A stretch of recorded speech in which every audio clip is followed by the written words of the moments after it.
Nós vamos falar, e o tema da mensagem hoje é uma frase de Charles Spurgeon. E a frase diz o seguinte: eu tenho uma grande necessidade de Cristo, e eu tenho um grande Cristo para a minha necessidade. É sobre isso que nós vamos falar aqui hoje, pessoal. Principalmente dessa primeira parte aqui. Eu tenho uma grande necessidade por Cristo. Eu já falei aqui em cima várias vezes. Necessidade necessidade é algo grande. Eu já falei várias vezes aqui em cima. Uma quedinha por Jesus não é cristianismo. Uma atraçãozinha, eu acho Jesus legal, não é o cristianismo. Essa frase, ela representa muito bem o que é cristianismo. Eu tenho uma necessidade de Cristo. E necessidade é o quê? Necessidade é uma carência, algo indispensável ou inevitável para a sobrevivência. Se nós não somos completamente dependentes de Cristo para viver, tem alguma coisa de errada com o nosso cristianismo. Não existe, eu sou um pouco cristão. Não existe, eu sou um cristão mais ou menos. Não existe, eu sou um cristão não praticante, um cristão mais ou menos. Simplesmente não existe. Nós precisamos depender de Jesus 100%. E eu te pergunto hoje, você tem a segurança de que você tem necessidade de Cristo? Você consegue me afirmar assim, eu tenho necessidade de Cristo de verdade. Eu não vivo sem Jesus. E às vezes, quando a gente faz essa pergunta, a resposta é mais ou menos automática. A resposta é não, claro, é óbvio. E aí, a primeira coisa que vem na cabeça, geralmente é o quê? Eu vou na igreja há muito tempo, meu pai é crente, minha mãe era crente, minha avó era crente, eu fui criado na igreja, eu nasci na igreja, eu sou da igreja. Não, sim, eu já servi no ministério tal, eu já fiz isso, eu já fiz aquilo outro. Tal. E a resposta dessa pergunta não é simples desse jeito. Quantas passagens na Bíblia a gente vê de pessoas enganadas que se diziam adoradoras de Deus, que amavam a Deus e estavam praticando todo tipo de idolatria ou coisas totalmente contrárias ao que Deus quer? Se você parar para pensar, é a maioria das histórias.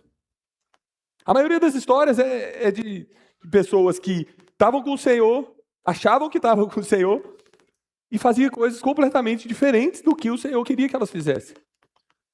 Muitas parábolas que Jesus contou eram de pessoas que estavam bem ali e de repente não estavam mais. O jovem rico, parábola do semeador, são todos alertas para aqueles que falam assim, não, eu sou do Senhor, eu sou de Deus. Opa, não, eu sou daqui, eu amo a Jesus, eu amo a Deus, é isso mesmo, estou tranquilo. E hoje a gente vai ver uma dessas histórias. Mas a resposta dessa pergunta, se Cristo é necessário para a sua sobrevivência, ela precisa vir de mais fundo do seu coração. De lá de dentro da sua alma, do seu espírito. Jesus é de verdade essencial para a sua vida. Ele é o doador da vida, ele que te criou e tal. Ok, mas não estou falando disso, eu estou falando de um coração que não vive sem Jesus. Um coração que reconhece que sem Deus você não pode fazer nada. Nada mesmo. É disso que nós estamos conversando aqui hoje. É disso que nós estamos conversando. Eu dependo. A minha vida é completamente consagrada a Jesus. Tudo que eu sou, tudo que eu falo, tudo que eu penso tem necessariamente a ver com Jesus, porque Ele é a substância da minha vida. Você ir no fundo, dentro da sua alma, para responder essa pergunta. O que você encontra? Você consegue dizer e falar assim, se me tirarem Jesus Cristo, eu morro. Eu não consigo fazer nada, nem mexer um braço, nem mexer uma perna, nem respirar, nem nada. Eu sei que nada que eu tenho, que eu sou, depende de mim. mas depende dele. Eu sei que eu faço a minha parte, mas mesmo assim a minha parte é tudo consagrado a ele, é tudo para ele, é tudo por ele, é tudo dele, é tudo de volta para ele. É assim que nós precisamos pensar, gente. Porque a vida, a nossa vida, o nosso corpo, a nossa condição, a nossa natureza é completamente errado. É completamente estragado. Nós somos pecadores, não porque a gente peca, é porque a nossa natureza é essa. Nós pecamos porque somos pecadores. A gente não é pecador porque aconteceu da gente pecar. Não, a gente não tem escolha. O nosso arbítrio é ferido. Nós não temos a escolha de não pecar. Nós precisamos de Jesus a todo momento para fazer todas as coisas que nós precisamos fazer. Nós precisamos de Jesus todas as coisas. E o nosso coração, ele vive igual do salmista que falou assim, ó, como a corça anseia por águas correntes. A minha alma anseia por ti, ó Deus. A minha alma tem sede de Deus, do Deus vivo. Esse salmo fala da corça. Não é porque a corça brincou um pouquinho ali e ficou com sede e está procurando um lugar para beber água. Não, a corça encontrar água é questão de sobrevivência para ela. Ou ela está fugindo de predadores, ou ela está passando por um longo período de seca. E a sede dela é verdadeira. Então talvez se encontrar uma corça, um dia ela vai estar desesperada, completamente desesperada por água. E você vai notar assim, ó, fácil. Por quê? Porque as nossas necessidades, a gente não consegue esconder. Quem você não consegue esconder. Não consegue. Eu creio, a maioria das pessoas que responde essa pergunta superficialmente, eu creio na boa intenção delas. Não, Cristo é tudo para mim, eu tenho necessidade por Cristo. Eu não discordo. A maioria das pessoas que pedem para conversar com a gente, senta na sala e fala, olha, eu quero ser mais de acordo com o que Deus quer para mim, eu quero conhecer mais a palavra, eu quero andar mais no caminho. A maioria das pessoas fala isso, e eu acredito na boa intenção delas. Eu acredito que de verdade elas estão querendo. Só que, quando a gente olha a vida e as atitudes da pessoa, a gente vê se ela quer ou se ela só tem um desejo. Vocês conseguem perceber a diferença? Se eu falar para você assim, agora eu vou ter saúde, eu vou cuidar da minha saúde. Aí eu começo a acordar 4 horas da manhã para ir para a academia, aí eu vou comer bem, eu vou dormir cedo, eu vou beber água, eu vou fazer tudo certinho. Ou então eu chego para vocês e falo assim, vou cuidar da minha saúde. E não faço nada, não mudo nenhum hábito meu. Quem que eu sou de verdade? Alguém que não quer cuidar da saúde. É simples dessa maneira. De olhar para a sua vida, eu consigo saber quem você é. Apesar das suas palavras. Apesar do que se você fala, eu posso olhar para a sua vida e entender quem você é, o que você ama, quem é o seu Deus. Se eu pegar seu celular sem ler o conteúdo das mensagens, só de ver os emojis que você usa, eu consigo saber quem você é. Consigo saber muito da sua vida. Se eu pegar só o algoritmo do seu Instagram, eu sei quem você é. Eu sei quem é o seu Deus. Se eu conversar com 1, 2, 3 pessoas que te conhecem um pouco mais a fundo, eu vou saber quem você é. E depois talvez eu vou conversar contigo e você vai dizer que você é uma pessoa completamente diferente. E quem é que está certo nessa história? É a pessoa que você é, não a que você diz que é. Então, Jesus, ele conhece esse coração verdadeiro nosso. Ele sabe quem de verdade nós temos necessidade para viver. Se é ele, se é outra coisa. Porque você tem necessidade de algo. As pessoas que não creem na Bíblia, que não creem em Jesus, elas falam, não, a vida na igreja, ela é muito sem liberdade. Eu vivo sem Deus porque eu quero liberdade. Isso não existe, gente. Simplesmente não existe. Você vai ser escravo de alguma coisa. Você vai ser escravo de alguma coisa que é melhor que a gente seja escravo de Cristo. É melhor que a gente se renda a Deus e à vontade dEle. Se você não se render a Deus ou à vontade dEle, você vai se render à sua vontade, que é cega, que é limitada pra caramba. Você vai se render à vontade de alguém, à ideia de alguém. Sempre você vai estar preso, cativo a alguma coisa. Sempre o seu coração vai servir a algum Deus. E se não é Jesus, eu tenho que te contar a história. O final não é bom. Se o Deus que você serve, que você adora, que você depende dele para a sua sobrevivência, não é Jesus, o final é sofrimento eterno. E aí, a gente está falando com as nossas atitudes, falando com quem a gente é, dentro do nosso coração lá, emitindo todo o nosso ser. E Jesus escuta tudo, vê tudo, sabe tudo. Então ele te conhece verdadeiramente. O que ele está ouvindo agora, pulsando do seu coração para fora? É uma necessidade por Cristo? Ou uma necessidade de satisfazer as suas próprias vontades e paixões? Às vezes, até buscar a Deus, a gente busca para satisfazer as nossas necessidades e vontades.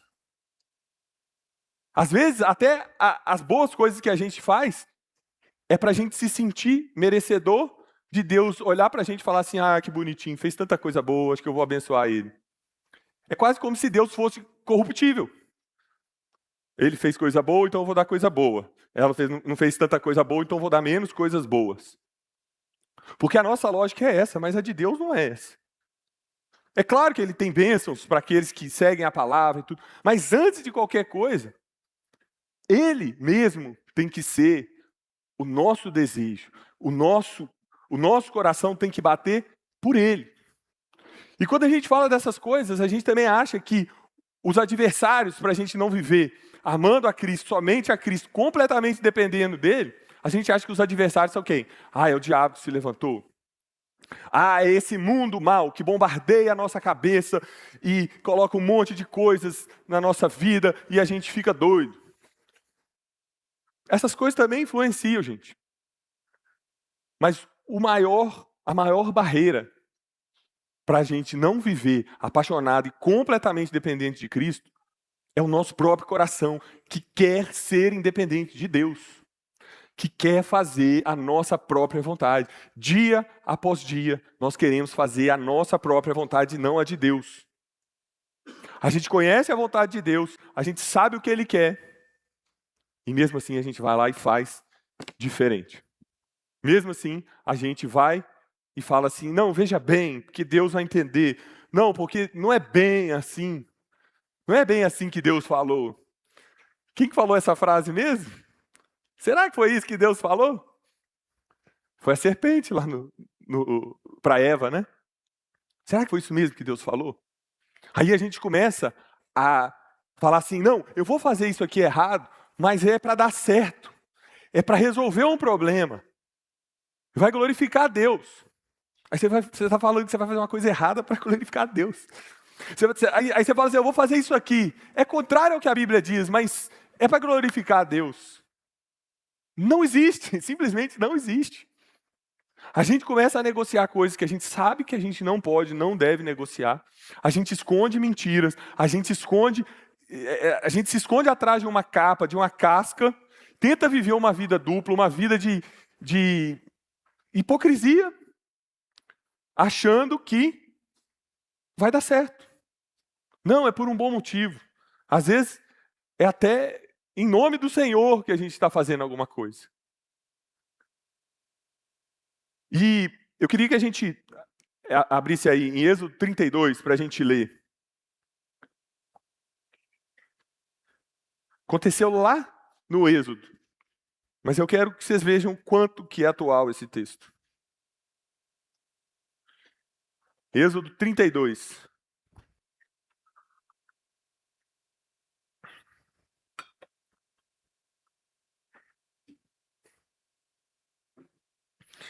Versículo 1. Ao ver que Moisés demorava a descer do monte, o povo juntou-se ao redor de Arão e lhe disse: venha, faça para nós deuses que nos conduzam, porque a esse Moisés, o homem que nos tirou do Egito, não sabemos o que aconteceu. Arão respondeu-lhes: tire os brincos de ouro das suas mulheres, dos seus filhos e das suas filhas e tragam para mim. Todos tiraram os brincos de ouro que tinham nas orelhas e os levaram a Arão. Ele os recebeu e os fundiu, transformando tudo em um ídolo, que modelou com uma ferramenta própria, dando-lhe a forma de um bezerro.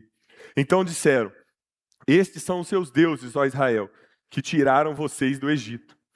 Vendo isso, Arão edificou um altar diante do bezerro e anunciou: amanhã haverá uma festa dedicada ao Senhor. Na manhã seguinte, levantaram cedo e ofereceram holocaustos e ofertas de comunhão. O povo se sentou para comer e beber e levantou-se para se entregar à farra. Então o Senhor disse a Moisés: desça, porque o seu povo, que você tirou do Egito, se corrompeu. Muito depressa se desviaram daquilo que lhes ordenei e fizeram um ídolo em forma de bezerro. Curvaram-se diante dele, ofereceram-lhe sacrifícios e disseram: ó Israel, estes são os seus deuses que tiraram vocês do Egito. O Senhor disse a Moisés: tenho visto que esse povo é um povo obstinado. Deixe-me agora para que a minha ira se acenda contra eles e eu os destrua. Depois farei de você uma grande nação. Aí depois disso Moisés intercedeu pelo povo, apaziguou ali com Deus a situação. E eu quero que a gente converse sobre essa parte que a gente leu. Vocês perceberam que eles não disseram assim: agora nós mudamos de Deus. Moisés sumiu. Agora, o Deus que fez tudo até agora, ele não existe. Agora nós mudamos, agora nós queremos louvar outro Deus.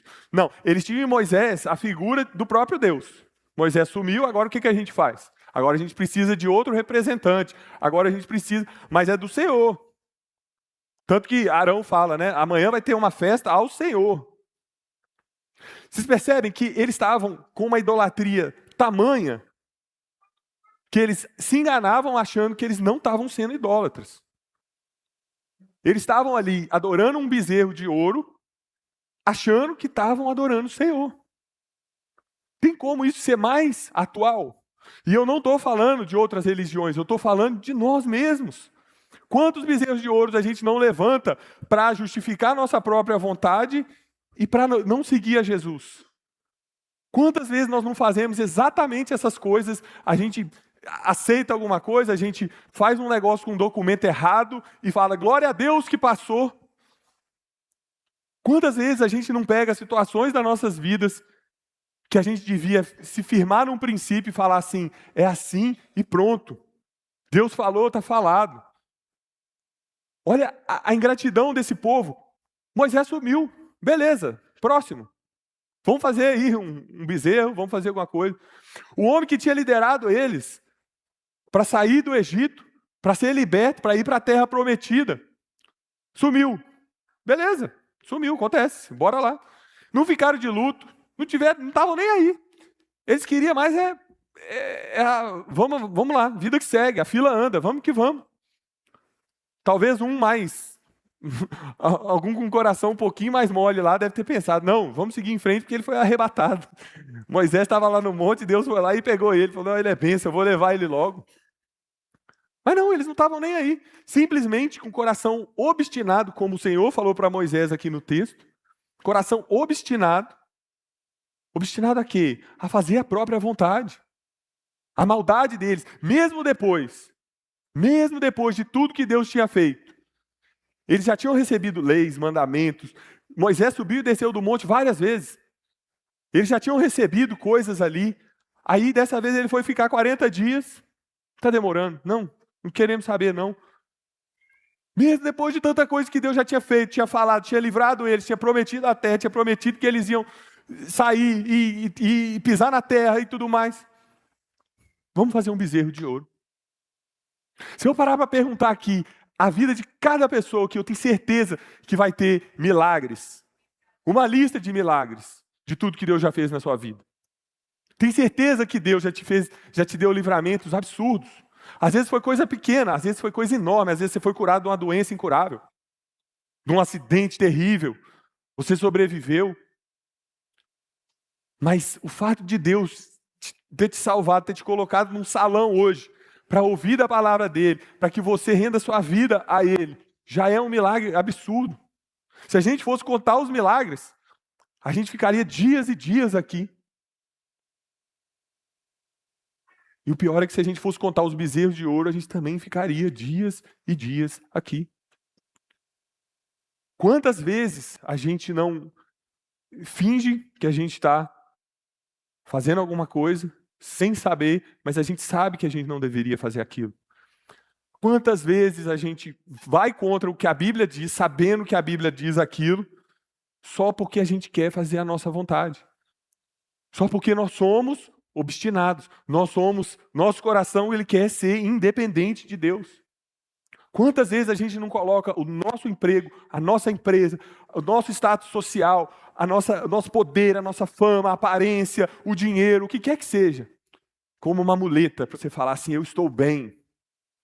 Se tudo der errado, não tem problema, não vai me atingir, porque eu estou bem. Eu é que mando naquela loja, eu é que mando naquela empresa, nada vai acontecer comigo. Quantas vezes nós confiamos em várias coisas e não em Cristo? Quantas vezes nós dizemos assim, né? Eu sou crente desde nascido, minha avó era, meu avô era, eu sempre estou na igreja. E hoje, se eu pegar a sua agenda, quanto de Cristo tem ali? Hoje, se eu pegar a sua agenda, não, esse negócio de célula não dá não, porque o povo lá fala até 10 horas da noite, eu tenho que trabalhar cedo no outro dia. Não, tá demais. Se eu pegar a sua agenda, a sua rotina, o seu extrato bancário, quanto de Jesus tem ali dentro? Imagina se eu chegasse para minha esposa e falasse assim, olha, eu te amo, mas eu não vou passar tempo contigo. Eu tenho coisas mais importantes para fazer.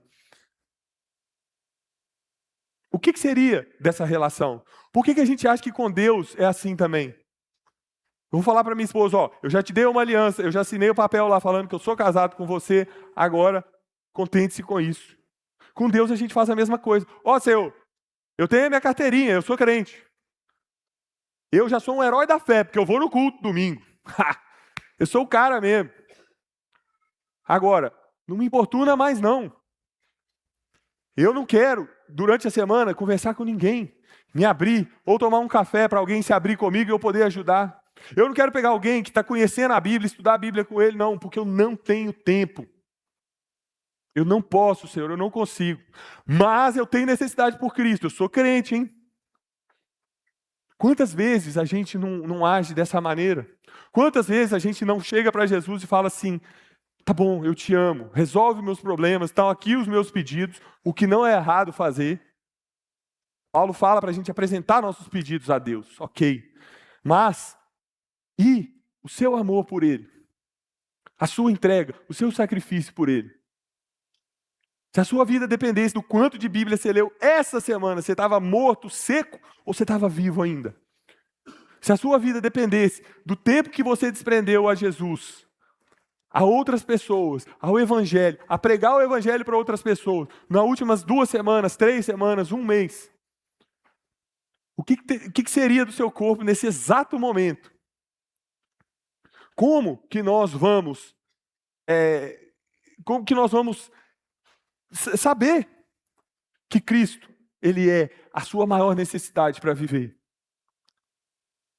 Se ser cristão fosse crime, você estaria preso hoje? Vai chegar o tempo que vai ser. Você vai ser preso ou você vai recuar? Falar, não, igual Pedro, né? Não, eu nem conheço Jesus, não. É aquilo que eu falei mais cedo. Quem você é, vai aparecer. A sua necessidade por Cristo, as pessoas vão ver os frutos na sua vida. E você não vai precisar fingir, você não vai precisar... não, veja bem, deixa eu fazer parecer aqui. Não tem jeito. Você consegue enganar algumas pessoas por algum tempo, mas você não consegue enganar todo mundo todo o tempo. E principalmente você não consegue enganar a Deus. É igual às vezes vem um jovem conversar com a gente. Porque eu estou namorando e eu quero casar. Tá bom. Aí você vê ali que um está querendo o namoro, o relacionamento, e o outro está cheio assim, não, veja bem, vamos ver se tudo se alinhar, se tudo acontecer e tal, beleza.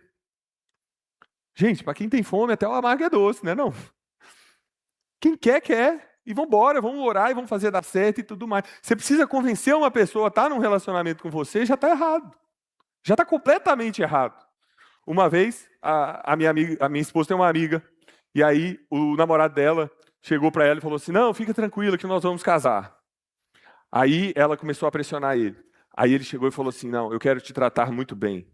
Nós só vamos casar quando a gente tiver um apartamento de R$1 milhão. E ela acreditou. E ela falou assim, tá bom, meu amor, vamos correr atrás do nosso sonho. O final dessa história foi o quê? Ela descobriu que ele tinha mais 3 mulheres que ele prometia um apartamento de R$1 milhão. Ou seja, ele estava precisando de R$4 milhões. É tipo isso. Quando a gente chega para Jesus e fala, te louvarei, não importa as circunstâncias, eu te amo, Jesus, aleluia, aleluia, aleluia. E durante a semana, a gente continua com os nossos bezerros de ouro. Se tirar o meu emprego, eu morro. Mas se tirar Jesus, não. Eu sei que ele não me abandona, está tudo certo. Nós precisamos entender, gente, que o nosso coração é completamente enganoso. Jeremias fala que nosso coração tem uma doença incurável. Não é uma doença grave, não é uma doença assim, é uma doença incurável. Nosso coração é egoísta, nós queremos o nosso jeito, da nossa forma, nós queremos independência, inclusive de Deus. As pessoas acham que todo mundo cobiça o dinheiro para poder comprar as coisas. Não é. O maior desejo do dinheiro é exatamente a independência. Se eu tiver dinheiro, eu não dependo de ninguém. Muito menos daquele chefe chato que eu tenho. Vou poder fazer uma banana para ele e ir embora, ele nunca mais vai me ver. Sabe aquele parente chato que eu tenho? Eu vou dar R$1 milhão para ele e falar, agora some que eu não quero te ver nunca mais. O nosso desejo sempre é de independência, inclusive de Deus. Agora, isso aí vai te levar para onde? Vai te levar para um buraco bem fundo e bem grande. Aí agora, eu quero que você pula comigo lá para o capítulo 33 de Êxodo. Agora é que nós vamos ver. A gente, num contexto onde um povo que recebeu bênçãos foi cheio de libertação, cheio de milagres, maravilhas, comeram maná no deserto, a coluna de fogo esquentando, a nuvem do Senhor tampando o sol, e choveu ave adoidado lá para eles comerem, e Deus faz isso e aquilo, e as pragas do Egito, e eles viram tudo acontecer, e o mar abriu no meio, e eles passaram e tal, e agora estão fazendo um bezerro de ouro. Aí Moisés chega e dá a receita para a gente aqui. Êxodo 33, versículo 12, olha isso. Moisés disse ao Senhor, tu me ordenaste, conduz este povo, mas não me permites saber quem enviarás comigo. Disseste, eu o conheço pelo nome e tenho me agradado de você. Se te agradas de mim, revela-me os teus caminhos para que eu te conheça e continue sendo agradável a ti. Lembra-te de que esta nação é o seu povo. Gente, Moisés não estava botando o Senhor no canto e pressionando o Senhor. Moisés estava fazendo o que você deveria estar fazendo.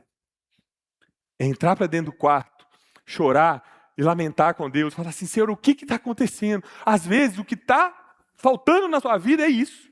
É você entrar para dentro do quarto indignado e chorar, com o coração aberto, falar assim, Senhor, o que eu estou fazendo escondendo essa mentira? Senhor, o que eu estou fazendo tendo uma vida dupla? O que eu estou fazendo tendo uma segunda família? Meu Senhor, me ajuda. É desesperar diante do Senhor e pedir para Ele ajuda. É lamentar ali pela sua condição. É entender que você sozinho não vai conseguir. Você acumula mentiras, você acumula problemas, pecados, e tem que colocar sempre mais um para esconder o último, e aquilo vai pesando a sua alma, vai pesando o seu coração, você vai ficando maluco, você vai ficando doido. Ou é só eu, gente?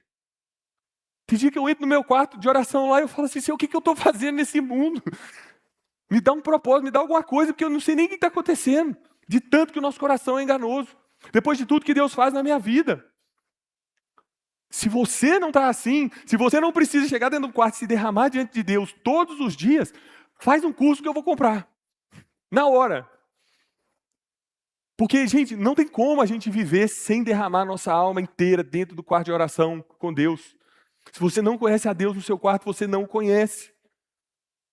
Aquilo que um homem é, de joelhos, diante do Senhor, é o que ele é. E nada mais. O que você é diante do Senhor de joelho é só o que você é e nada mais. Você pode usar a máscara que você quiser, você pode adorar o bezerro de ouro que você quiser. O que você é diante do Senhor é o que exatamente, de verdade, você é. Moisés estava fazendo isso aqui, e é para você fazer isso. Se você não fez essa manhã, chega em casa hoje e faz no seu quarto. Versículo 14. O Senhor respondeu, eu mesmo o acompanharei e lhe darei descanso. Quem não quer ouvir isso de Deus, gente? Você está lá no seu quarto fazendo um monte de pedido para Deus e Ele chega e fala assim, calma, eu vou te conceder e vou te dar descanso. É tudo que a gente quer ouvir, não é? Não tem ninguém que não quer ouvir isso do Senhor. Mas aí é que está o pulo do gato. Até aí, a gente não se surpreende, porque Deus é bom. E Moisés orou e ele falou assim, ok, eu vou te conceder. O que espanta é o versículo 15.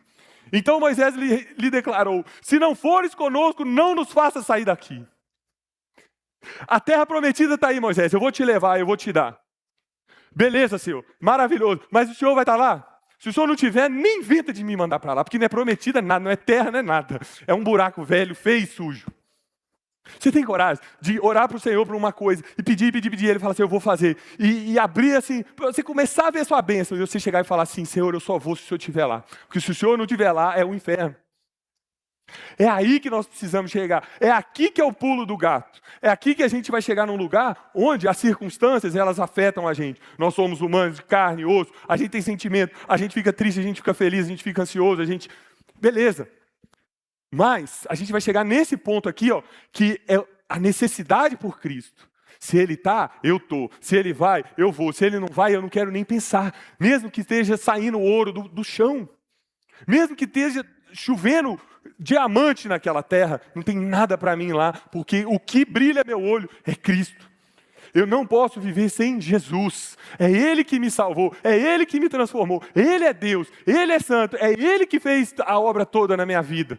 E é a Ele que eu preciso consagrar a minha vida todos os dias, toda hora, porque o meu coração é enganoso. É esse o ponto que nós temos que chegar, gente. Isso aqui não é para Moisés que estava liderando um povo, isso aqui não é para pastor, isso aqui é para cada crente, a gente chegar e falar assim, Cristo é tudo na minha vida. Se Ele não tiver, eu não quero as bênçãos. Sabe por quê? Porque bênção onde Deus não está, é maldição para você.